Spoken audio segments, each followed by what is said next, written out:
বাঘের তাড়া খাইয়া দৌড়াতে দৌড়াতে এক গাছের মাথায় গিয়ে উঠেছে। গাছের মাথায় উঠে একটা ডাল ধরে ঝুলে পড়েছে। এমন সময় সে লক্ষ্য করলো বাঘটা এসে গাছের গোড়ায় দাঁড়ায় আছে। ডালটা যে নিচে ঝুলে পড়েছে তার নিচে দেখছে বিরাট কুয়া। সেই কুয়ার ভিতরে বড় এক অজগর আ করে আছে। এমন সময় কানে কুটকাট করে আওয়াজ আসে। কিসের আওয়াজ? তাকিয়ে দেখে যে ডালটা তার অবলম্বন, সেই ডালের গোড়ায় একটা সাদা ইঁদুর আর একটা কালো ইঁদুর ডালের গোড়াটা কেটে দিচ্ছে। কারণ বিপদটা খুব কম না বেশি? জনমের বিপদ না?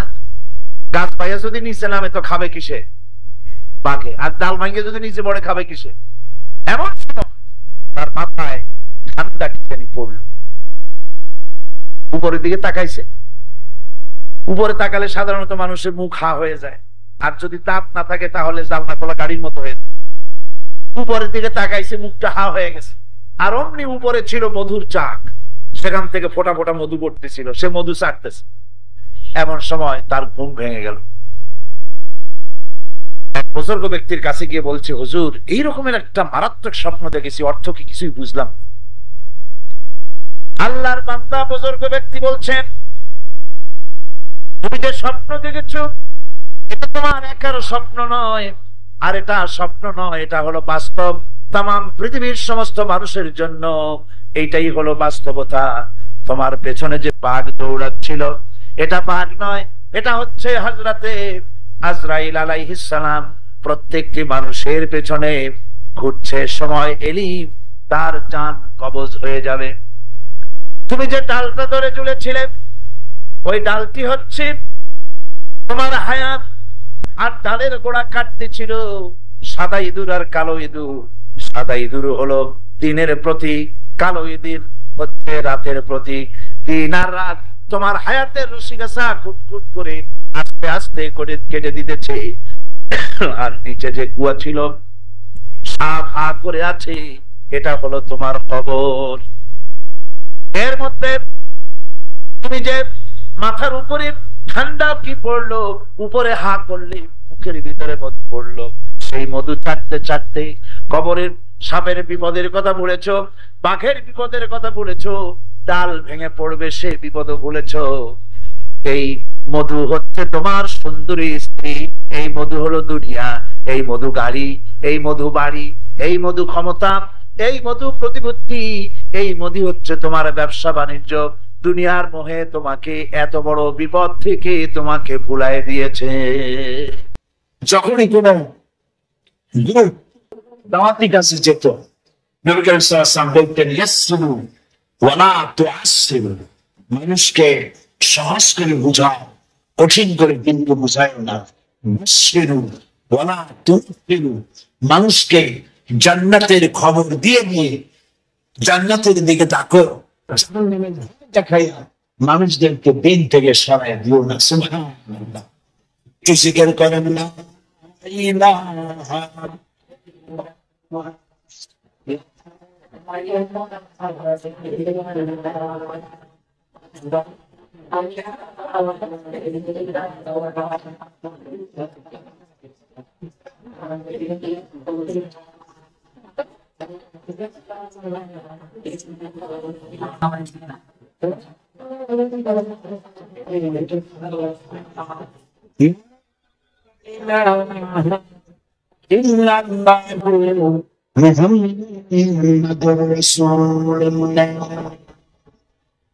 প্রিয় অধিবাসী বুন্দার বান্দার ভাইরা, আমরা বুঝতে পারি না এই আলোচনার মধ্য দিয়ে আমরা এটা বুঝতে পেরেছি না যে কোরআন তাবিজের কিতাব নয়। বুঝতে পারছেন? কাজে তাবিজের ব্যবসা ছাড়ুন এবং তাবিজ ব্যবহার করা বন্ধ করে দিন। পারবেন? সীতাবান্ধা করেন, সীতাবান্ধা এগুলি বাদ দেন। যেসব পীরেরা এইসব কাজ করে তাদের কাছে যাবেন না। সাধারণ মানুষের কোনো দোষ নাই। এরা গিয়ে গিয়ে পীরের কাছে চলে গেল, হুজুরের কাছে গেল, কালো সুতা, হলদে সুতা, লাল সুতা এগুলো নিয়ে যায়। আর অন্য এগুলো গিরা দেয়, ফু দিয়ে গিরা দেয়, এক একটা গিরা দেয়। কোথায় পেয়েছে? ছোট্ট একটি বাচ্চা কেমন হয়েছে, ওর গলায় দেখবেন গোলামি দিয়ে ওজন তার থেকে তামিজের ওজন বেশি। হাতে সুতা, গলায় সুতা, এতগুলো তামিজ। ওই যদি কথা তাহলে বলতো যে আল্লাহ কোন দুনিয়া আসলাম, এর থেকে তো মার পেটে ভালো ছিলাম, এত তামিজ তো জায়গায় বসতেও পারি না। এগুলো বাদ দিবেন। সূরা ফালাক, সূরা নাস, হাদিস সূরা ফালাক, সূরা নাস, আয়াতুল কুরসি পড়বেন এবং হাতের উপরে ফু দিবেন। এরপরে এই দুটি হাত গায়ে যেমন তেল মাখে এরকম মাথা থেকে শুরু করে শরীরে হাত যত জায়গায় না নিজে লাগাবেন, বাচ্চাদেরকে লাগাই দেবেন। নবী করিম সাল্লাল্লাহু আলাইহি ওয়াসাল্লাম বলেছেন, ফজরের বাদে আর মাগরিবের পরে এই কাজ করবে, দুষ্ট যে এবং দুষ্ট মানুষের অনিষ্টতা থেকে আল্লাহ হেফাজত করবেন। যে বলছেন আল্লাহ রাসূলটা বলেছেন, এর থেকে ইস্তেহাদ করে বলেন কেন? আমার মূল বক্তব্য হচ্ছে কোরআন শরীফকে তাবিজের হাতিয়ার হিসাবে বানাবেন না। এটার নাম সংবিধান। এটার নাম কি? সংবিধান। সর্বর্তমান জানি আমরা এই কারণে কোরআনের মতো কিতাব পাইছি, হতভাগ্য জানি এই কারণে কোরআনের মতো একখানা কিতাব পাওয়ার পর কোরআনের সাথে যে সম্পর্ক আমরা রক্ষা করা উচিত ছিল সেই সম্পর্ক রক্ষা করতে না পারার কারণে বুশ মুসলমানদের মারতে আসছে। মুসলমানের গায়ে হাত দেবে বুশে, এইটা কি মানায়? বলেন এইটা কি মানায়? শায়ের বলেছেন, শের কি সরপেট বিল্লি ফির রহি कैसा है मुसलमान का बदनसीब। আবার শুনুন, शेर की सर पर बिल्ली खिल रही, कैसा है मुसलमान का बदनसीब। शहादत का तमन्ना भूल गई, तस्बीह की तानों में जन्नत ढूंढ रही। মাথার উপরে দিন আল্লাহ ভাই, মাগের মাথার উপর কি লাভ হয়? জীবিত বাঘ, জীবিত সিংহ, ওর মাথার উপর যদি বিড়াল বান্ধব নাচানাচি করে, এটা কি স্বাভাবিক? মোটেই স্বাভাবিক না। যদি চোখে তাকায়, বিড়ালের বংশ তো দূর হয়ে যাবে, এদিক থেকে নোয়াখালী চলে যাবে। এখন বান্দর সিংহের মাথায় বসছে, সিংহ কারা?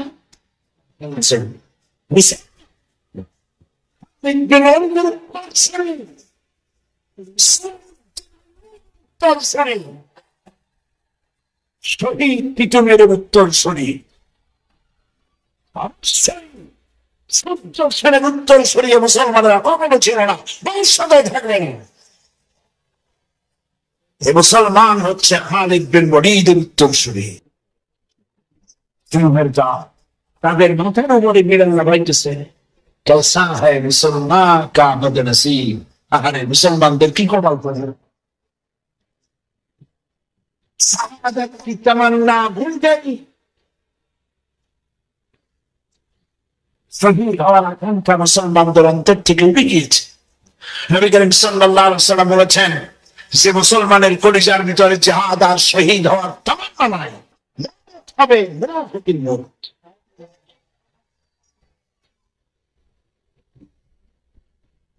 শাহাদাতের তামান্না দিলের মধ্যে নাই, আছে কি? তসবিহ কি দানों में जन्नत ढूंढ रही, এ জাতি বেহেশত তালাশ করে তসবির দানার মধ্যে। তসবিহ একটা হাতে নিয়ে কোন টিকতে থাকে, কোন ভার্সে যাবো, কোন ভার্সে যাবো, কোন ভার্সে যাইতে পারবেন না, যাইতে পারবেন না। কারণ আমার রাসূল বলেছেন, তসবির ভিতরে জান্নাত আছে বলে রাসূল বলেন নাই। তসবির দানার মধ্যে লক্ষ্য করুন আমি কি বলতেছি। আমাদের একটা কইন না যে সাইড হিসাব বলে গেছে তসবি করা যাবে না। রাসূল কি বলেছেন? জান্নাতের সন্ধান কোথায় দিয়েছেন? আল জান্নাতু তাহতা দিলামিস সায়ুফ, জান্নাত হচ্ছে তরবারির ছায়াতলে। তরবারির ছায়াতলে জান্নাত। মুসলমান দেশ, টেলিভিশনের পর্দায় দেখা যায় কিসব গান গাইতে আসে, মাথায় মেয়েদের চুলের চেয়ে তো বড় বড় চুল,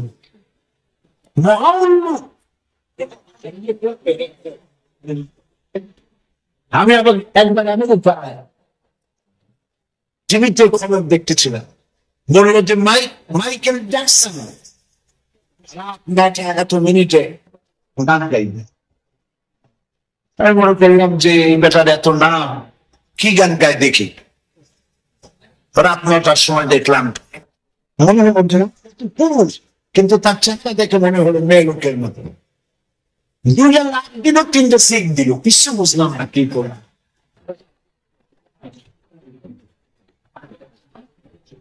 এমনি নাকি পাপ গান নাকি বলে,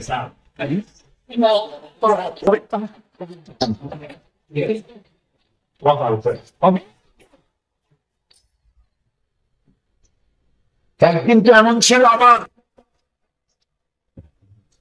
শুধু প্রান্তের না, নদীত মুসলমানেরা সাঁতার কেটেছে যুদ্ধ করার জন্য।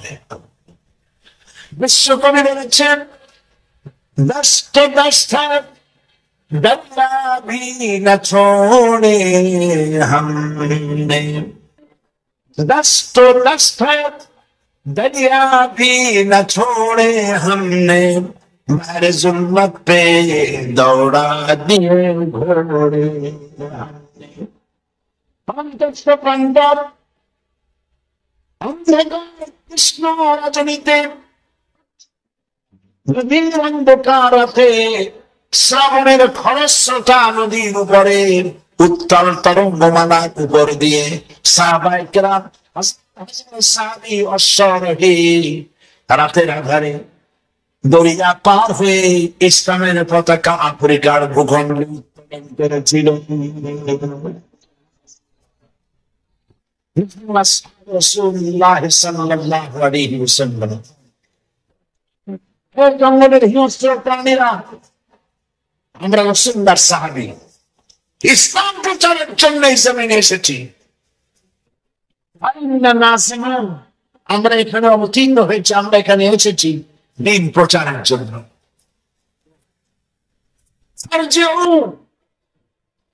এখান থেকে সরে যাও,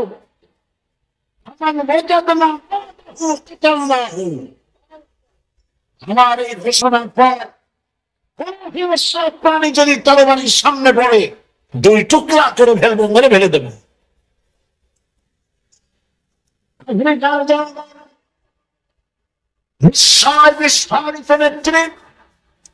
তারা তাকিয়ে থাকলো, মানুষের কথা জঙ্গলের প্রাণী শোনে নাকি, এই পাগলেরা কয় কি? তাকায় থাকলো, দেখতে পেল সমস্ত মানুষ কি আশ্চর্যান্বিত করে জঙ্গলের ওই এলাকার বাঘেরা, সিংহেরা, সাপেরা, ভল্লুকেরা যার যার কন্যা বাচ্চা মুখে করে দিয়ে এই এলাকা ছেড়ে লাইন করে অন্য এলাকায় চলে গেল। আমাদের কথা পশু প্রাণীরাও শুনতো, ঘুষেরা আমাকে মারতে আসে।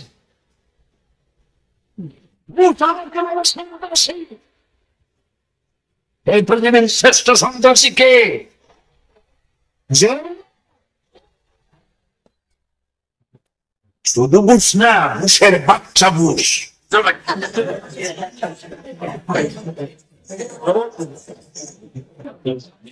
প্রিয় ভাইয়েরা, পৃথিবীতে সন্ত্রাস সর্বপ্রথম এই মুসলিম মিল্লাতের জাতির পিতা করেছিলেন। জাতির পিতা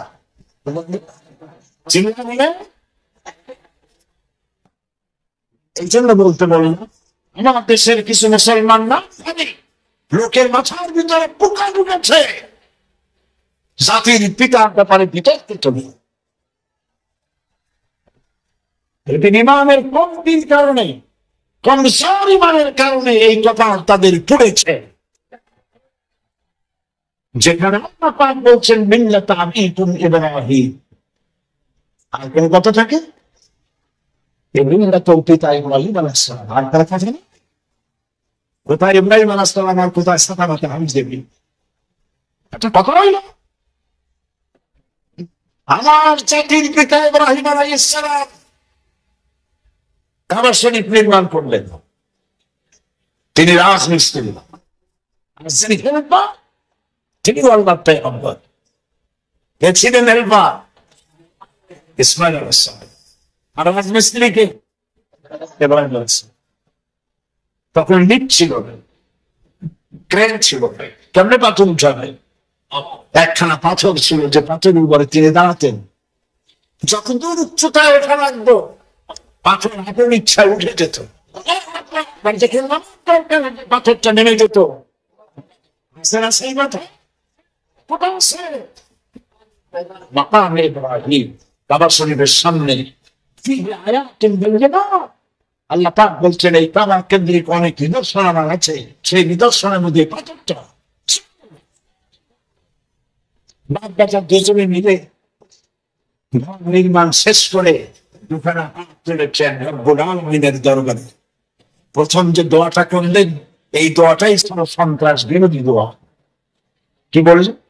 তিনি বললেন রব্বি জাল হাযাল বালাদা আমিনান, হে আল্লাহ এই শহরকে তুমি নিরাপত্তার শহর বানাও। আর নিরাপত্তাই হচ্ছে সন্ত্রাসের বিপরীত কথা, নিরাপত্তার শহর বানাও। দোয়া করে হয়েছে না হয়নি? হয়েছে কিনা? সঙ্গে সঙ্গে জবাব দিয়ে দিলেন যেই ঢুকবে হারাবে আমি আল্লাহ রাব্বুল আলামিন তার নিরাপত্তা দিয়ে দেব। মক্কা মদিনার নিরাপত্তাটা দেখে আল্লাহ পাক বলছেন আওয়ালাম ইয়ারাও আন্না জাআলনা মুমিনান, তাকাই দেখো না এই কাবা কেন্দ্রিক নিরাপত্তাটা কেমনে দিচ্ছি আমি। কে বলতেছেন? লক্ষ্য করো, যখন গোটা বিশ্ব জুড়ে হচ্ছে দর্শন, মারামারি, কাটাকাটি, অশান্তি বিশ্বের সর্বত্র, তখন এই হারামকে নিরাপত্তার শহর কেমনে বানাইলাম দেখছ? ঠিক তুমি বাইয়ে না, এখানে রয়েছে আল্লাহ অসংখ্য নিদর্শন। অসংখ্য নিদর্শনের মধ্যে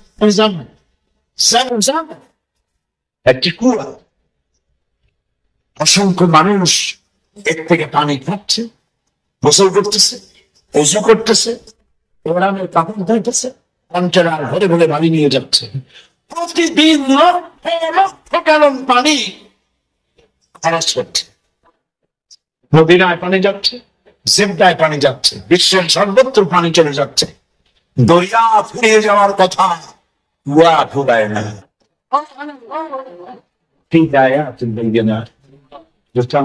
নিদর্শন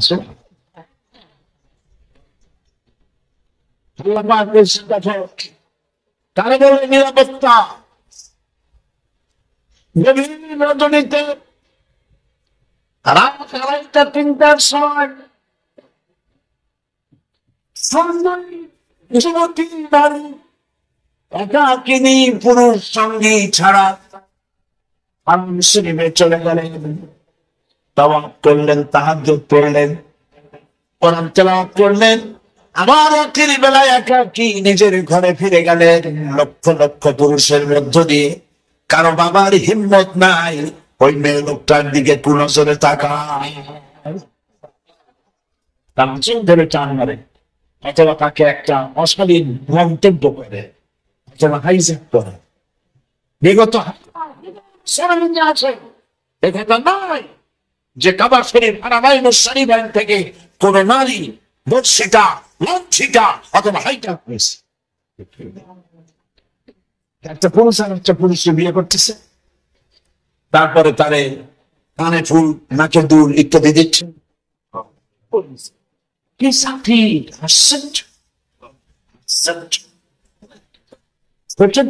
হতে 3-4টা কানে বোনকে চিন্তা করতো 5-6টা রিং পড়াইছে। আমি চিন্তা করছি যে ভাত খাই কেমনি, কি 6টা কামাইয়া তাল মাথার উপর উঁচু করে গেছে, বা পেছনে ছোট ছোট করে গেছে, ওইখানে টেলিফোন নম্বর, বাড়ির নম্বর, নিজের নাম, বাপের নাম লিখে দিচ্ছে। আমি মনে করছি শয়তানে যদি এই দৃশ্য দেখে আমি কান ব্যাগ বলবো যে আমি শয়তানের ছিলাম কেন। আল্লাহ বলছেন লাকাদ খালাকনাল ইনসানা ফি আহসানি তাকওয়িম, সব থেকে সুন্দর করে তৈরি করেছি কারে? মানুষকে। সুম্মা রাদাদনাহু আসফালা সাফিলিন, সেই মানুষ নিচে নামতে নামতে এত নিচে নামে শয়তান পারে দাঁড়াইয়া তাকায় কয় একটু নামলো কেমনে? শয়তান উঠে নামতে পারবে না, ও যদ্দুর নামছে। ঘুষ আসছে আমার শিখাইতে, ঘুষ এসেছে তালাশ করতে। পৃথিবীতে পারমাণবিক অস্ত্রকে ফুটাইছে সর্বপ্রথম বিস্ফোরণ করেছে পারমাণবিক বোমা পৃথিবীর মধ্যে। এই ঘুষের গোষ্ঠী, ঘুষের বাচ্চা ঘুষ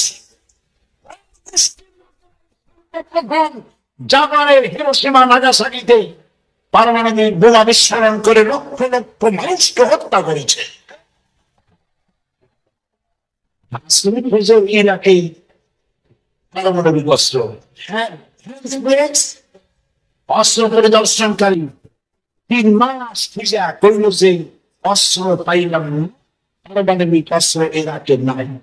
ঘুষে কয় কেন? এর দ্বারা প্রমাণ হয় কুয়েতের আক্রমণের সময় ওরা এই অস্ত্র বেশি, সেই অস্ত্রের মূল্যায়ন থাকতে হবে। তোমাকে গভীরে যে এরাকে বানিয়েছে সে ইনশাআল্লাহ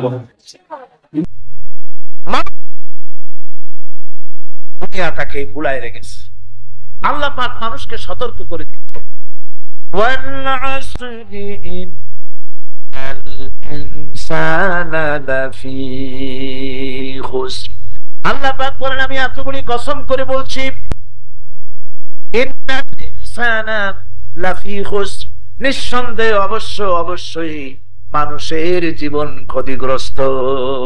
মানুষের জীবন কি ক্ষতিগ্রস্ত? কে বলতেছেন কথা? আল্লাহ পাক। লক্ষ্য কর, আগে তো আল্লাহ পাক কসম করলেন কতগুলা, তারপরে আবার বলছেন ইন্না, নিঃসন্দেহে, নিশ্চয়ই, এরপরে আবার লাফি। এর আগে যে লাম লাগানো হয়েছে এটা হচ্ছে লামে তাকিদ। অবশ্যই মানুষের জীবন কি জোরে কন ক্ষতিগ্রস্ত। কে বলতেছেন? আল্লাহর বান্দা বুজুর্গ ব্যক্তি বলছেন, তুমি যে স্বপ্ন দেখেছো এটা তোমার একারও স্বপ্ন নয়, আর এটা স্বপ্ন নয়, এটা হলো বাস্তব। তামাম পৃথিবীর সমস্ত মানুষের জন্য এইটাই হলো বাস্তবতা।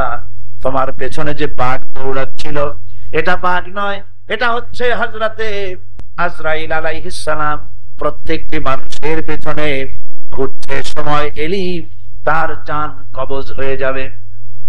তুমি যে ডালটা ধরে ঝুলেছিলে ওই ডালটি হচ্ছে তোমার হায়াত, আর ডালের গোড়া কাটতে ছিল সাদা ইঁদুর আর কালো ইঁদুর। সাদা ইঁদুর হলো দিনের প্রতীক, কালো ইঁদুর হচ্ছে রাতের প্রতীক। দিন আর রাত তোমার হায়াতের রশিগাছা কুটকুট করে আস্তে আস্তে করে কেটে দিতেছে। আর নিচে যে কুয়া ছিল সাপ আ করে আছে, এটা হলো তোমার কবর। এর মধ্যে তুমি যে মাথার উপরে ঠান্ডা কি পড়লো, উপরে হা করলে মুখের ভিতরে মধু পড়লো, সেই মধু চাটতে চাটতে কবরের সাপের বিপদের কথা ভুলেছো, বাঘের বিপদের কথা ভুলেছো, ডাল ভেঙে পড়বে সে বিপদও ভুলেছো। এই মধু হচ্ছে তোমার সুন্দরী স্ত্রী, এই মধু হলো দুনিয়া, এই মধু গাড়ি, এই মধু বাড়ি, এই মধু ক্ষমতা, এই মধু প্রতিপত্তি, এই মধু হচ্ছে তোমার ব্যবসা বাণিজ্য। দুনিয়ার মোহে তোমাকে এত বড় বিপদ থেকে তোমাকে ভুলাই দিয়েছে। দুনিয়া তাকে ভুলাই রেখেছে। আল্লাহ পাক মানুষকে সতর্ক করে দিচ্ছেন, ওয়াল আসরি ইন্নাল ইনসানা লাফি খুসর।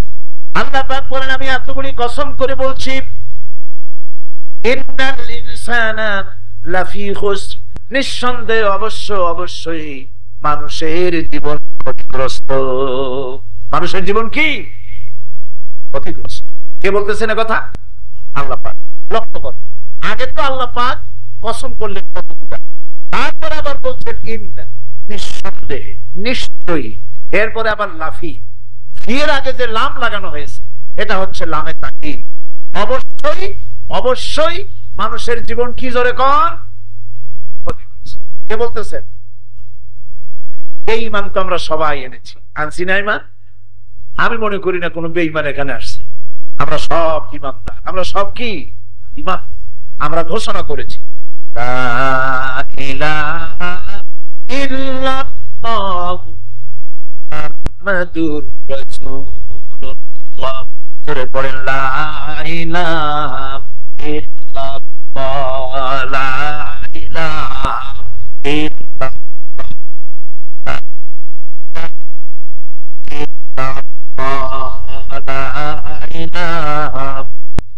আরো পড়ে,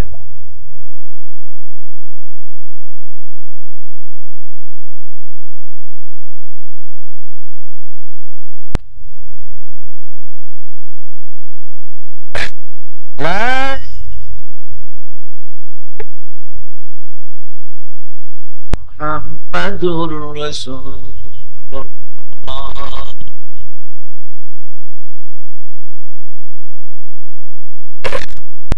এটা হচ্ছে ইমানের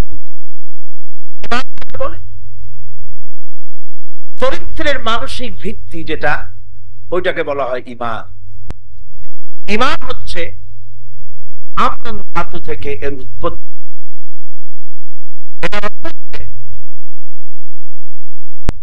চরিত্রের মানসিক ভিত্তি, নির্ভীকতা এবং বিশ্বস্ততা, আল্লাহর উপরে পরিপূর্ণ বিশ্বাস এবং নির্ভীকতা।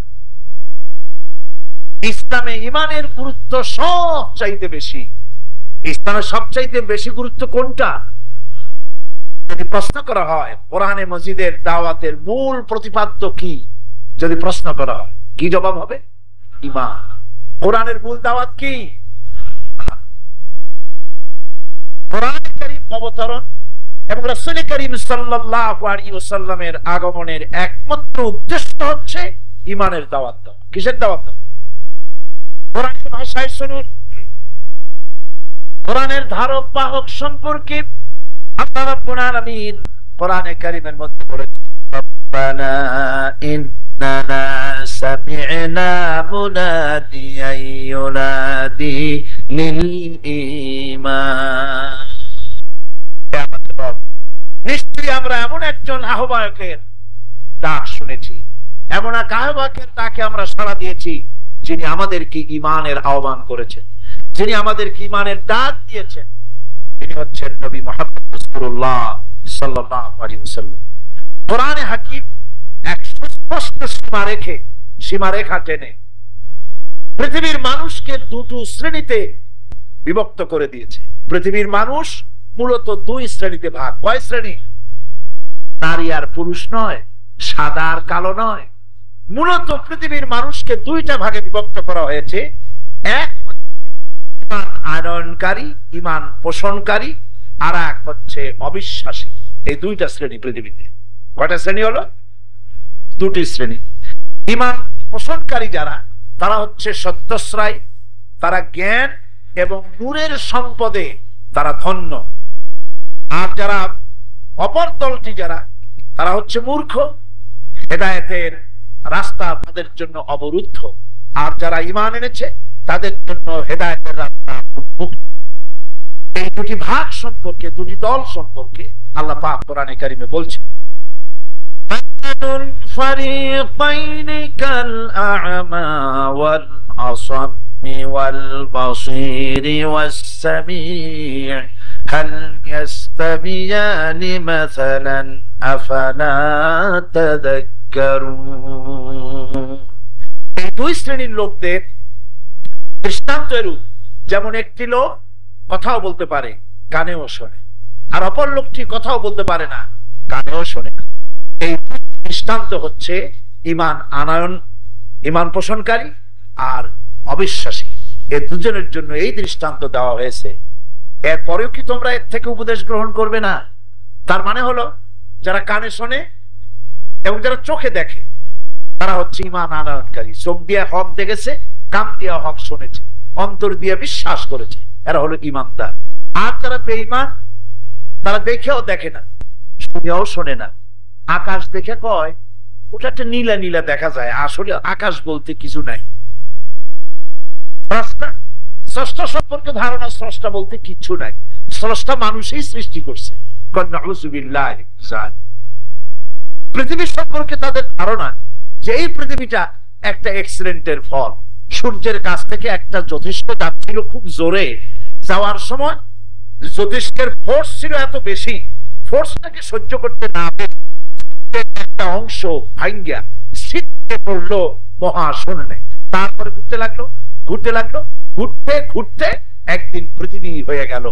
তাহলে বোঝা গেল ওই জ্যোতিষ্ক যদি সূর্যের কাছ থেকে জোরে না যাইতো তাহলে সূর্যের একটা অংশ ভেঙে পড়তো না মহাশূন্যে, আর ঘুরতে ঘুরতে দুনিয়াও হইতো না, ঢাকাও হইতো না, মতিঝিল হইতো না, বক্তৃতাও শুনতে পারতাম না। পাগলামি! কত বোতল খাওয়ার পরে যে এই চিন্তা তারা করে,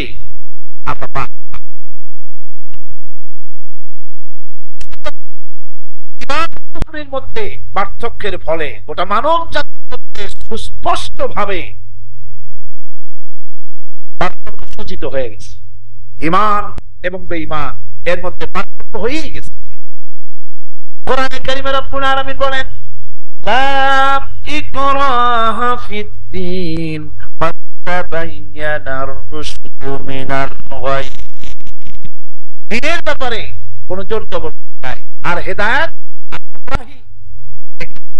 দেওয়া হয়েছে। হেদায়েতের পথ কোনটা আর গোমরাহির পথ কোনটা, কোন প্রচ্ছন্ন নাই, কোন অন্ধকার নাই, খুব কষ্ট করে মানুষের সামনে তা তুলে ধরা। ওয়াল্লাহু সামিউন আলীম। ওমান ইয়াকফুর বিত-তাগুত, যে ব্যক্তি তাগুতকে অস্বীকার করবে এবং আল্লাহর উপরে ঈমান আনবে, সেটা এমন রজ্জু অবলম্বন করলো, রজ্জু কখনো ছিঁড়বার নয়, কখনো ধ্বংস করার নয়, কেউ তাকে ধ্বংস করতে পারবে না, বিচ্ছিন্ন করতে পারবে না। তার করে আল্লাহর প্রতি ঈমান এনে, তাগুত হচ্ছে সেই শক্তি যে শক্তি শুধু আল্লাহর আইন নিজেই অমান্য করে না, অন্যদের কেউ অমান্য করতে পারতে পারে। বলা হয় আরবিতে তাগুত শব্দ বুঝাবার জন্য এরকম বলা হয়, দরিয়ার ভিতরে পানি যখন দুই কূলের সীমারেখা ঠিক রেখে জোয়ার ভাটা হয়, তখন বলা হয় পানি দরিয়ার আইন কানুন মেনে চলছে। আর তখন এই পানি দুই কূল উপচে এলাকাগুলিকে প্লাবিত করে দেয়, তখন আরবিতে এটাকে বলা হয় তগাল বাহা, অর্থাৎ দরিয়ার ভিতরে সীমা লঙ্ঘনকারী শক্তি সৃষ্টি হয়েছে। তাগুত হচ্ছে এক কথায় সীমা লঙ্ঘনকারী, নিজেও সীমা লঙ্ঘন করে, অন্যদেরকেও সীমা লঙ্ঘন করতে বাধ্য। এখন যারা ঈমানদার তাদের বলি, তাদের অভিভাবক হচ্ছেন আল্লাহ। যারা ঈমানদার তাদের বলিকে, বলি মানে আবার বলি মানে হচ্ছে অভিভাবক। বলি মানে কি? অভিভাবক, বন্ধু। বলির অনেক অর্থ আছে। আল্লাহ পাক বলছেন, আল্লাহু ওয়ালিয়্যুল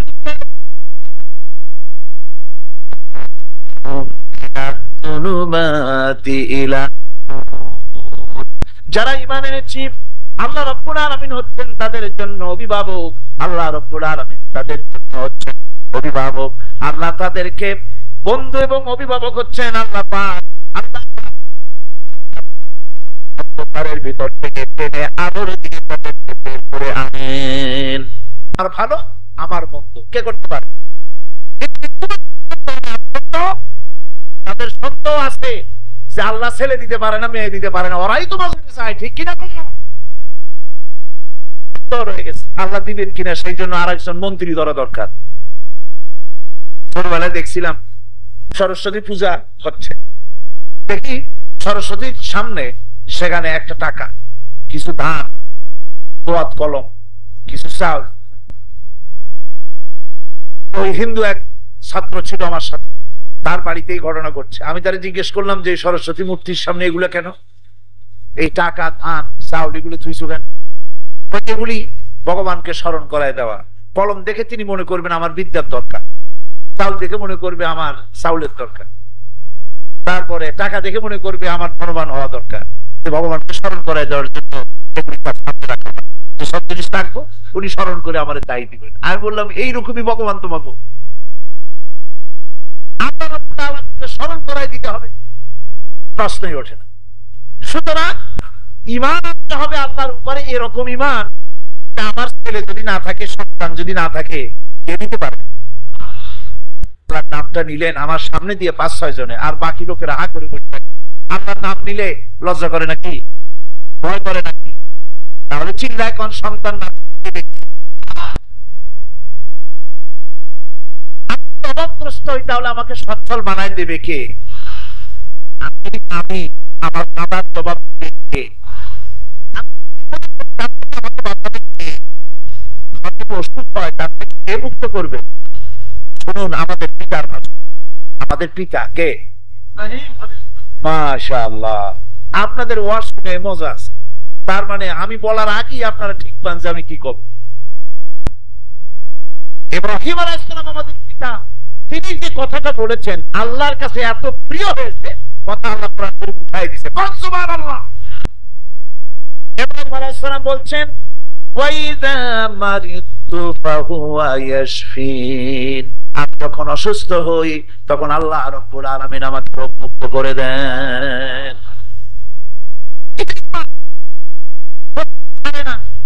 আপনি দৌড়ে যাবেন আজমিরে, অসুখ ভালো হয় না দৌড়ে যাবেন বাগদা, ভালো হয় না দৌড়ে যাবেন হাইকোর্টের বাজারে। ঈমান কি হয়ে গেছে? ঈমান বরবাদ হয়ে গেছে। পাক বলছেন সত্যিকারের মুমিন তো তারা, ইন্নামাল মুমিনুনা আল্লাযীনা আমানু বিল্লাহি ওয়া রাসূলিহি সুম্মা লাম ইয়ারতাবু, আল্লাহ এবং রাসূলের উপর ঈমান আনছে এমন ঈমান সেই ঈমানের মধ্যে বিন্দু মাত্র সন্দেহের প্রশ্রয় দেয় না। রোগ যতই দুরারোগ্য হোক, যত কঠিন হোক, আমার রোগ থেকে মুক্ত করবেন কে? দেখেন না আইয়ুব আলাইহিস সালাম কি পরীক্ষাটা দিলেন, দেন নাই কোন? ওই রকম অসুখ হইলে আমরা পারবো? সামান্য জ্বর হয় 2 দিনে ছাড়ে না, তারপর এত নামাজ পড়ি তারপরেও 104 ডিগ্রি জ্বর আমার হওয়া লাগে।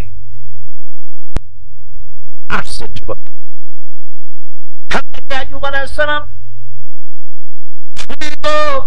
18টি বছর পর্যন্ত রোগে ভুগলেন, শরীরে পোকা হয়ে গেছে, দুর্গন্ধে এলাকার মানুষ তারে তাড়াই দিল, বউ বাচ্চা সব সরে গেল। কোরআন বর্ণনা করতেছে জঙ্গলের ভিতরে বসে হযরতে আইয়ুব কাঁদতেছেন, একবারের জন্য শিকায়ত করেন নাই রব্বুল আলামিন, আমি একজন পয়গম্বর, তুমি আমারে এমন রোগ কেন দিলা? জনগণকে পারে না, একদিনের জন্য বলেন নাই। সেদিন তার 3 বার পোকা শুরু হয়ে গেল। আইয়ুব আলাইহিস সালাম সেই দিন কেঁদে ফেললেন আর বললেন রব্বুল আলামিন এখন কথা বলতে পারে নাই, কারণ সমস্ত শরীর পচে গিয়েছে, পোকা হয়েছে, কথা বলি নাই। জিহ্বা ছিল জিকির করেছি, এখন জিহ্বায় পোকা হয়ে গেছে। তোমার কাছে বিনীত ভাবে আকুলি বিকুলি দিয়ে বলি রব্বুল আলামিন আমার জিহ্বায় পোকা দিও না, কারণ আমার জিহ্বায় যদি পোকা হয়ে যায় তোমার মতো আল্লাহর জিকির কি দিয়া করব?